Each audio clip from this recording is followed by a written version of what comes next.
Hello, it's Ian. Welcome to my channel. This is part 2 of my giant list that I have compiled of behaviours that I personally perform that I feel are linked to my diagnosis of ADHD. Sit back, relax, enjoy the sound of my voice as I talk to you. Let's get into it. I am super impatient. Really impatient. I am impatient when it comes to solving problems, waiting for my kids or anyone really to complete a task that I am supervising, if I'm waiting to make a purchase in line, or if I've decided I want to buy something but the shops are closed so I have to wait a day or two. I hate waiting. I really hate waiting. That's directly linked to my dopamine levels. With ADHD, because we have very inconsistent dopamine levels, we usually go for the things that are fun and exciting because they give us dopamine. Like shopping, for instance. We go on shopping sprees because handing over cash gives us dopamine. Next one. I pick at my skin a lot. I've had a very bad habit of doing this for honestly as long as I can remember.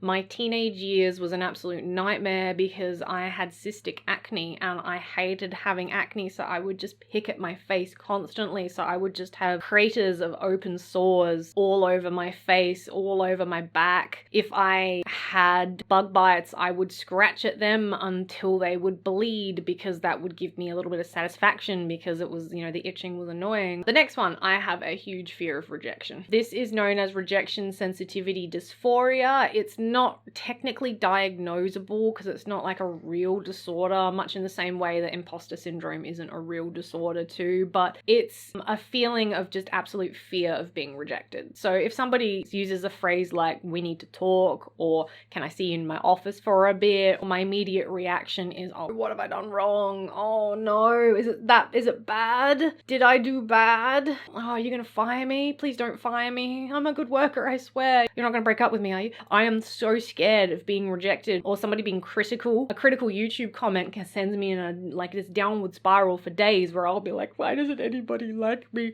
But it's just that fear of being rejected. I don't want to be rejected, I want people to like me. Next one. It's very common for me to just kind of blurt out what's on my mind and people might not like it. I will say things and then I'll be like, oh, I worry that the things I say are bothersome, that they're considered annoying. It's just so hard for me to talk or participate in conversations sometimes or make requests because I'm just so afraid of what's going to happen because I just have such a penchant for saying the wrong thing and offending somebody. So next one. I don't actually like looking people in the eyes. I can sort of this is a camera and I'm getting used to looking at a camera now, so it's getting easier, but I have a lot of trouble looking people in the eyes.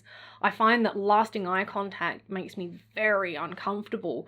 Even people that I consider close to me, I'll often avoid eye contact with. It's just uncomfortable for me to have that eye contact. I will usually look somewhere different on the face, like techniques around that, which is just basically a little bit of eye contact and then look away. A little bit of eye contact and look away. But to actually maintain eye contact when somebody's maintaining eye contact with me, it makes me really uncomfortable. I don't like it. The next one, I have signs around the house that remind me to do things like brush my teeth, wash my dishes, wear shoes outside. I have signs just everywhere reminding me of things. Like my kids have a TV on and TV off time, and we've made a sign and put that sign up because then they know what time they can turn the TV on, what time they can turn the TV off, and then I know too, because if I don't have that sign, I'll be like, yeah, whatever, watch TV, whatever, and I'll be like, no, I have previously said that we have a strict on and off TV time, but now breaking that rule by just being like, whatever, watch whatever, I don't care. I have to have these signs. I have to have visual signage around the house. I have to have labels on things so I know where particular things go, because if I don't, I will just throw everything in one area and then come back to the area and go, oh dear God, there's so many things there. I can't deal with that. I'm gonna go do something else, and then I just will leave it. I'll often have just stacks of paper hanging around everywhere forever, unopened mail as well, because it's just too much to have to open that letter, so I just won't. The next one, I hate loud noise. I hate bright lights and I hate places with high activity. It's just too much for me to handle when there's so many things happening sensory wise, and I get super irritable, I get snappy. I don't get so upset and overwhelmed that I will cry, but I will usually try to look for a way out of the situation as quickly as possible because it's just too overwhelming. I usually wear earbuds or earplugs in areas of high activity that have lots lots of loudness. If I'm able to, I like wearing my sunglasses because that just helps me focus and cast my eyes in areas that don't have as much activity, and it just kind of filters out all of that extra light. But sensory wise, sometimes these things really come at me and it's just too much for me to handle. The next one is actually linked straight back to memory again. I don't have a lot of memories of my childhood. I don't really remember what it was like for me growing up. I have little snapshots, little instances and little things that I'll be like, oh yeah, I remember doing that, or I remember doing that particular behavior when I was a child, but I don't have good memories of my childhood. Like, I don't remember teachers' names, I don't remember the names of my friends growing up. If I learned a particular thing in a particular year, I don't really remember that. I don't really remember school outings or conversations with people. I have a lot of blanks in my memory because I have such a poor memory. Next one, I get angry really easily. I get really angry, I get really upset, I'll get really angry and irritable, and I'll usually calm down after a little while, and I'll then really feel guilty because I don't really know why I got so angry to begin with, especially if it's something I didn't feel was anything to be worried about or anything to get angry about. There are times where I will have two people talking at me and I'll be like, stop, everybody stop, there's too much going on. Or if I'm interrupted while I'm focusing because it takes me so long to finally settle and get into something, and then getting distracted, it's like, and then I have to sit down and be like, right, where was I up to? What was I doing? The next one, I get really involved in a topic when I think it's interesting, but the interest will often wane after a few weeks. This results in a lot of unfinished projects that I will kind of cycle and circle back to, but I'll never really hold interest enough to actually finish the project. As a result, there's just so many unfinished things that float around my house. Like, I have a bunch of Warhammer stuff that I love Warhammer, but just never gotten around to it. I did sit down and do some painting sessions, but I think it was just I couldn't sit down long enough to focus on them and it got annoying, so I was like, I'll put that away for another day and never come back to it again. I've got stickers, like I love making stickers, but I have just not held interest long enough to make a bunch of stickers, or plenty of unfinished games that I've started and gone, yes, this is the best game ever, and then 3/4 of the game I'll be like, I can't bother anymore. And then if I do circle back to it, I'll circle back to it sometimes years later, and I sit down and be like, man, I must have like so much more to do in this game. But then after like an hour of gameplay, I'll have finished the game. Like, that happened to me with Animal Crossing New Horizons. Is I put the game down, didn't play it for a year, picked it up literally 12 months later, played for an hour, and then got the credits rolling. I was so close to finishing the game because you never actually finish it. I was so close. I can never seem to wrap up the details to be able to complete something. And when I finally do come back, it's usually such a small amount of time that it takes to complete that particular thing that it's just frustrating. Next one.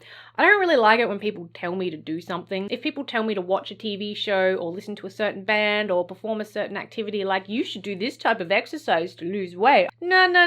You don't tell me what to do. When Game of Thrones first came out, I watched the first episode. Didn't really hold my interest. But then I had people telling me, you should totally watch Game of Thrones. And there were so many memes and all that stuff about Game of Thrones that I was like, you know what? I'm not watching it now. I am not watching Game of Thrones because all of you keep telling me to do it and I don't want to. So, and I did finally get around to watching Game of Thrones, but it was only once Game of Thrones had finished and people had stopped talking about it that I was like, right, now I'm going to sit down and watch it. But I'm very stubborn. I don't like being told what to do, and I don't like being forced into doing something that I don't want to. I have to do it out of my own volition. The next one, my personality is highly addictive. I used to drink. I used to smoke a lot of cigarettes, and I used to engage in some very, very self-destructive behavior. I don't do any of these behaviors now. I did have to address and deal with them one at a time, and now that I don't do any of these behaviors to cope with my world, that's really when I started to notice a lot of these dysfunctional ADHD symptoms coming out, these behaviors, and I think that's because I'm dealing with everything sober, I guess. The next one, I will multitask. I will listen to music while I'm playing a game. Sometimes I'll watch videos while I'm playing a game as well. I'll be on my phone. It's very hard for me to focus on something, even if it's like a movie that I want to watch or something that I really do want to engage with. My attention will just slowly wander to something else. So like I was trying to watch Mitchell's versus the Machines which was a really good movie, but about halfway through, I realized that I was on Reddit and so not actually paying attention to the movie. So as a result, I have no idea what happened in the last half of the movie. I tried watching it, but I'd watch it and then my brain would be like, oh, this is boring, let's do something else. Oh, okay, you know, even though I wanted to watch the movie because it was quite an enjoyable movie. Next one, I talk when I'm supposed to be quiet, especially in an activity where I'm meant to be quiet. I just can't keep quiet. I get told to be quiet and focus on movies quite a bit by my partner because I'll be there commenting on what's going on in the movie, or I will be fidgeting. It really annoys my partner when he's trying to watch the movie, especially if he wants to get engaged with it and they're like blah, blah, blah, blah, blah. If it's an activity where I'm meant to be quiet, it's very hard for me to stay quiet, and there'll be often times where I'll be like, no, I'm meant to be quiet, shush. Next one, I'll often skip from task to task without actually finishing anything. Cleaning my house is an absolute nightmare because I'll start on a task and then I'll be like, actually, before I do that, I'm just gonna go and do this, and then I'll go to another task, and then I'll be like, okay, while I'm doing that task, I'm gonna be like, oh, but actually this thing needs to go back here, so I'll leave that task to then go over here and to do this thing, and then I'll get started on that task, but then I'll be like, actually, before I even do this task, I'm gonna need to do this task, and then I'll go over here and I'll do this task, and then I'll be like, oh, but then I gotta go do this task, so then I'll wander back over here again. So nothing really gets done. I just kind of wander from task to task, so everything just kind of gets unfinished. This is where music's really handy. If I have music on, then I'll drown out the thoughts that are going through my mind and I will be able to focus. So it is handy having music if you need to clean or if you need to do things where you don't really need to think too hard about it, but you just need to switch off what's going on up here. Next one, I struggle to sleep at nighttime. When I was a teenager, and especially as a young adult, I would stay up till like 3 or 4 in the morning until I was so tired that I would literally feel sick. And then I'd finally put myself to bed and then I would get up late the next day. So I would get a lot of comments about how lazy I was because I went to bed late the night before and it's 10 o'clock in the morning. Why are you still in bed? And it's like, yeah, because I didn't get to bed until 4 in the morning the previous night. But no, you're just lazy. You're just lazy. That's your problem. I actually had so much trouble with university, like getting to lectures and stuff on time because I'd usually be up really, really late the night before. And as a result of that, I would sleep in the next day and I would miss a lot of my classes. Next one, I interrupt people a lot when they are talking to me and I'll usually have to backpedal and be like, okay, sorry, you go ahead. Sorry, you go ahead. And then I'll just keep going. Or if I'm talking to people, I will just continue to talk and keep talking and talking and talking, and people will try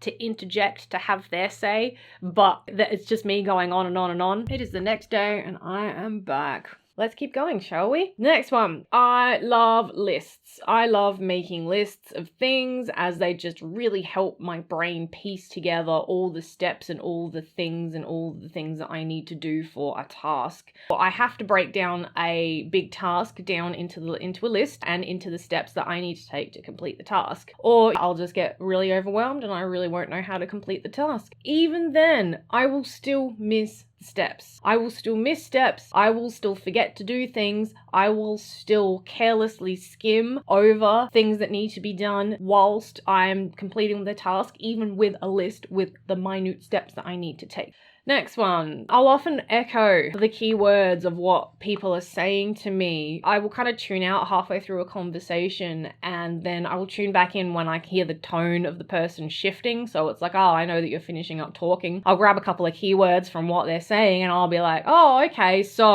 and I'll echo those keywords back. And I find that I'm really good at making people think that I'm listening when I'm actually not. It's a little bit easier if it's a topic that I like and understand and enjoy, then I will get fully engaged with the topic, which puts a lot of strain on my brain after a while because I'm there like, let us hyperfixate. If I don't like the topic, or even if I'm tired, sometimes I might be really interested in the topic, but I'm just so tired that I just can't focus properly. Tiredness is the bane of ADHD brain. If you're tired, it really aggravates the symptoms and makes them a lot worse. So that's why most people who talk about ADHD will just be like, you need to make sure you get enough sleep. I know that seems counterintuitive, but it's just making the behavior worse. It's making the symptoms worse because you're tired. This is why you need to find a way to get more sleep at nighttime. And to be honest, it has taken me many, many years to learn about sleep and how to sleep properly, and even then it is still tricky. Next one. It's really difficult for me in an office setting to sit at my desk for more than half an hour. I will usually get up every half an hour and go to the toilet, or I'll get up and make a coffee or a tea, or I'll get up and get some food, or I'll get up to go to the like just go to the printer or something like that. And actually, if we're counting trips to the printer, or if we're counting getting up to go do like a pen from the stationery cupboard, you know, then I'm up like every 15 minutes. It is so hard for me to sit and focus on work that I need to do, especially in an office setting. So I know I always look like I'm AFK when I'm not, you know. I'm just in the toilet, guys, seriously, just give me 5 minutes. Next one, this is the last one on the list of my current behaviors that I do, and that is, I honestly feel like my life is just in shambles around me. I feel like everybody my age is excelling in their career. One of my friends is a photographer, and after starting her own business, she was telling me how blown away she was because within 2 weeks she was completely booked out, and I'm there like, you know, I really have to scramble to find a job. My other friend has just gotten a diploma, and you know, she's working in a job that she's always wanted to work in, that she enjoys working in, and I'm like, I'm at home not doing anything with my life. No matter how hard I try, I cannot get my act together. It makes you just want to curl up into a corner and cry, because you fall into these vicious cycles of having energy and doing all the things at once, and then you hit a wall, and then you're feeling depressed and down for like a good couple of weeks, sometimes more, and then you're like, okay, I gotta pick myself up again. So you slowly start picking yourself up, and you're like, all right, yeah, I can ride this train, but then something else happens, and then you're back down again, and it's awful because it just doesn't feel like there's a way out. So that was part 2. I hope you enjoyed it. If you liked these videos, please consider subscribing. It lets me know that I'm doing a good job. Until next time, my name is Eden. I have lots of ideas, and I'll see you to talk about more of them. Ta-ta!